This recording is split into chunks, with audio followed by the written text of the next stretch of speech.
ಎಲ್ಲರಿಗೂ ನಮಸ್ಕಾರ.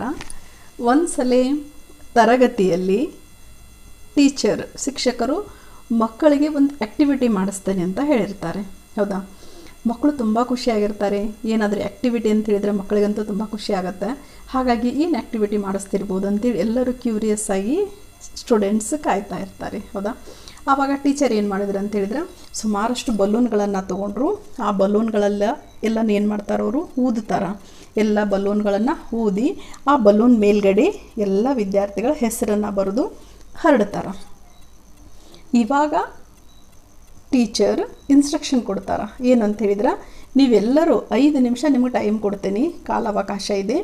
ನೀವೆಲ್ಲರೂ ಹೋಗಿ ನಿಮ್ಮ ಬಲೂನನ್ನು ಏನು ಮಾಡಬೇಕು, ತಗೋಬೇಕು, ಹುಡುಕಬೇಕು ಅಂತ ಹೇಳ್ತಾರೆ.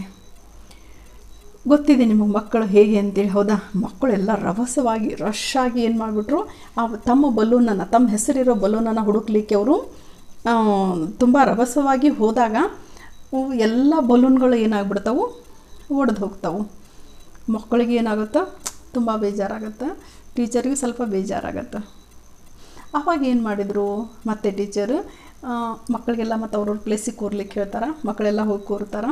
ಮತ್ತು ಒಂದ್ಸಲಿ ಎಲ್ಲ ಬಲೂನ್ಗಳನ್ನು ತೊಗೊಂಬಂದು ಇವಾಗಲೂ ಎಲ್ಲ ಬಲೂನ್ಗಳನ್ನು ಊದಿ ಆ ಬಲೂನ್ಗಳ ಮೇಲೆ ಎಲ್ಲ ಸ್ಟೂಡೆಂಟ್ ಹೆಸರನ್ನು ಬರೆದ್ಬಿಟ್ಟು ಅಲ್ಲಿ ಹಾಕಿಬಿಟ್ಟು ಇವಾಗ ಟೀಚರ್ ಏನು ಮಾಡ್ತಾರೆ, ಸರಿಯಾಗಿ ಒಂದು ಇನ್ಸ್ಟ್ರಕ್ಷನ್ಸ್ ಕೊಡ್ತಾರೆ.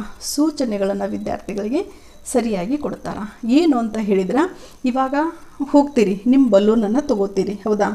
ನಿಮಗೆ ನಿಮ್ಮ ಹೆಸರಿಂದೇ ಬಲೂನ್ ಸಿಕ್ಕರೆ ಓಕೆ, ಸಿಗದೇ ಇದ್ರೆ ನಿಮ್ಮ ಕೈಗೆ ಯಾರ ಹೆಸರಿಂದ ಬಲೂನ್ ಇದೆಯಲ್ಲ ಅದನ್ನು ತೊಗೊಂಡು ಹೋಗಿ ನೀವು ಅವ್ರಿಗೆ ಕೊಡಬೇಕು. ಹೌದಾ? ಇವಾಗ ನಿಮ್ಮ ಕ್ಲಾಸಲ್ಲಿ ಏನು ಧನ್ವಿ ಅಂತ ಒಂದು ಸ್ಟೂಡೆಂಟ್ ಇದ್ದಾಳೆ ಅಂತ ಇಟ್ಕೊಳ್ಳಿ, ಅವಳದ್ದು ಬಲೂನ್ ಸಿಗುತ್ತೆ ನಿಮಗೆ. ಹೌದಾ? ನೀವು ಇನ್ನೊಂದು ಸ್ಟೂಡೆಂಟಲ್ಲಿ ಶ್ರಾವಣಿ ಯಾರಾದರೂ ಇದ್ರೆ ಶ್ರಾವಣಿದು ತಂದು ಧನ್ವಿ ಕೊಡ್ತಾಳೆ. ಧನ್ವಿಗೆ ಯಾರು ಸಿಗ್ತೈತಿ ಹೋಗಿ ಅವ್ರಿಗೆ ಕೊಡ್ತಾರೆ. ಹಿಂಗೆ ಯಾರ್ಯಾರ ಹೆಸರದ್ದು ನಿಮಗೆ ಬಲೂನ್ ಸಿಗುತ್ತಲ್ಲ, ಆ ಬಲೂನ್ನ ನಿಮ್ಮದು ಅಲ್ಲದೇ ಇದ್ರೆ ಹೋಗಿ ಯಾವ ಸ್ಟೂಡೆಂಟ್ ಇದೆ, ಯಾರ ಹೆಸರಿಂದ ಇದೆಯಲ್ಲ ಅವ್ರಿಗೆ ಅದನ್ನು ಪಾಸ್ ಮಾಡಬೇಕು ಅಂತ ಸರಿಯಾಗಿ ಇನ್ಸ್ಟ್ರಕ್ಷನ್ ಇವಾಗ ಟೀಚರ್ ಕೊಡ್ತಾರೆ. ಮಕ್ಕಳು ಅದೇ ಥರ ತಮ್ಮ ಹೆಸರಿಂದ ಸಿಗದೇ ಇದ್ರೆ ಬೇರೆ ಯಾರು ಸಿಕ್ಕಿದೆ ಬಲೂನ್ ಅದನ್ನು ತೊಗೊಂಡೋಗಿ ಬೇರೆ ಸ್ಟೂಡೆಂಟಿಗೆ ಅದನ್ನ ಏನು ಮಾಡ್ತಾರೆ, ಪಾಸ್ ಮಾಡ್ತಾರೆ. 5 ನಿಮಿಷ ಕಾಲಾವಕಾಶ ಕೊಟ್ಟರೂ ಸಹಿತ 2 ನಿಮಿಷದಲ್ಲಿ ಎಲ್ಲ ಅವ್ರವ್ರ ಹೆಸರಿನ ಬಲೂನ್ಗಳನ್ನು ಅವ್ರು ಏನು ಮಾಡ್ತಾರೆ, ತೊಗೊಂಡು ತಮ್ಮ ಹತ್ರ ಇಟ್ಕೊಂಡು ಕೂತಿರ್ತಾರೆ. ಆವಾಗ ಟೀಚರ್ ಇವಾಗ ಕ್ವಶನ್ಸ್ ಕೇಳ್ತಾರೆ ಮಕ್ಕಳಿಗೆ.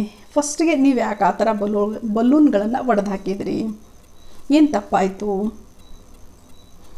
2ನೇ ಸಲ ಕರೆಕ್ಟಾಗಿ ಒಂದು ಬಲೂನ್ ಒಡೆದೇ ಇರೋ ಥರ ಯಾಕೆ ನಿಮ್ಮ ಬಲೂನ್ನ ತೊಗೊಂಡ್ರಿ ಅಂತ ಕೇಳಿದಾಗ ಮಕ್ಕಳಿಗೆ ಅದನ್ನು ಅಷ್ಟು ಸರಿಯಾಗಿ ಸಮರ್ಪಕವಾಗಿ ಉತ್ತರ ಕೊಡಲಿಕ್ಕಾಗಲ್ಲ.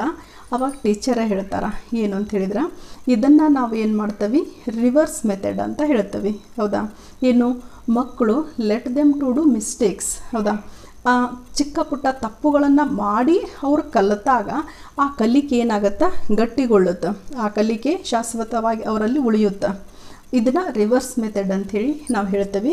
ಅದು ಈ ಥರ ಚಿಕ್ಕ ಪುಟ್ಟ ವಿಷಯಗಳಲ್ಲಿ ಅವರೇ ತಪ್ಪು ಮಾಡಿ ಅವರೇ ಅದನ್ನು ತಿದ್ದುಕೊಂಡು ಅವರೇ ಕಲಿತಾಗ ಆ ಕಲಿಕೆ ಏನಾಗುತ್ತಾ, ಸ್ಟ್ರಾಂಗ್ ಆಗಿ ಗಟ್ಟಿಯಾಗಿ ಅವರಲ್ಲಿ ಉಳಿಯುತ್ತೆ. ಅದನ್ನು ಏನು ಮಿಸ್ಟೇಕ್ ಆಯಿತು, ನೆಕ್ಸ್ಟ್ ಏನು ಮಾಡಬಾರ್ದು ಅನ್ನೋದನ್ನು ಅವರು ಕಲ್ತ್ಕೋತಾರೆ.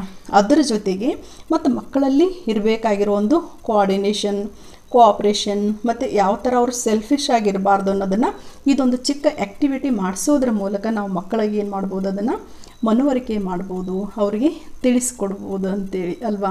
ರಿವರ್ಸ್ ಮೆಥಡ್ ಅಂತ ನಾವು ಇದನ್ನು ಹೇಳ್ತೀವಿ. ಈ ಒಂದು ಮೆಥಡಿಂದ ಮಕ್ಕಳು ಏನು ಮಾಡ್ತಾರೆ, ಚಿಕ್ಕ ಪುಟ್ಟ ವಿಷಯಗಳನ್ನು ಅವ್ರಿಗೆ ತಪ್ಪು ಮಾಡೋಕ್ಕೆ ಬಿಡಬೇಕು. ಫಸ್ಟು ತಪ್ಪು ಅವ್ರು ಮಾಡಿದ ಮೇಲೆ ಏನು ತಪ್ಪು, ನೆಕ್ಸ್ಟ್ ಈ ತಪ್ಪು ಯಾವ ಥರ ಆಗ್ದಂಗೆ ನೀವು ನೋಡ್ಕೋಬೇಕು ಅನ್ನೋದನ್ನು ಮಕ್ಕಳಿಗೆ ಕಲಿಸಲಿಕ್ಕೆ, ಅವರಲ್ಲಿ ಹೊಂದಾಣಿಕೆ, ಅವರಲ್ಲಿ ಸಹಕಾರ, ಯಾವ ರೀತಿ ಸೆಲ್ಫಿಶ್ ಆಗಿ ಇರಬಾರ್ದು ಅನ್ನೋದನ್ನು ಕಲಿಸ್ಲಿಕ್ಕೆ ನಾವು ಈ ಥರ ಚಿಕ್ಕ ಪುಟ್ಟ ಆ್ಯಕ್ಟಿವಿಟಿಗಳ ಮೂಲಕ ವಿದ್ಯಾರ್ಥಿಗಳಿಗೆ ಏನು ಮಾಡ್ತೀವಿ, ಕಲಿಸ್ಕೊಡ್ತೀವಿ. ಇಂದಿನ ಈ ಒಂದು ಆ್ಯಕ್ಟಿವಿಟಿ ಸಣ್ಣ ಉದಾಹರಣೆಗಳ ಮೂಲಕ ತಿಳಿಸಿದ್ದೀನಿ. ನಿಮಗೆಲ್ಲರಿಗೂ ಇಷ್ಟ ಆಗಿದೆ ಅಂತ ತಿಳ್ಕೊಳ್ತೀನಿ. ಮುಂದಿನ ಸ್ಟೋರಿ ಅಥವಾ ಆ್ಯಕ್ಟಿವಿಟಿ ಯಾವುದಾದ್ರೂ ಒಂದು ವಿಡಿಯೋದ ಮೂಲಕ ಮತ್ತೆ ನಾನು ನಿಮ್ಮನ್ನ ಭೇಟಿ ಆಗ್ತೀನಿ. ಅಲ್ಲಿಯವರೆಗೂ ಧನ್ಯವಾದಗಳು.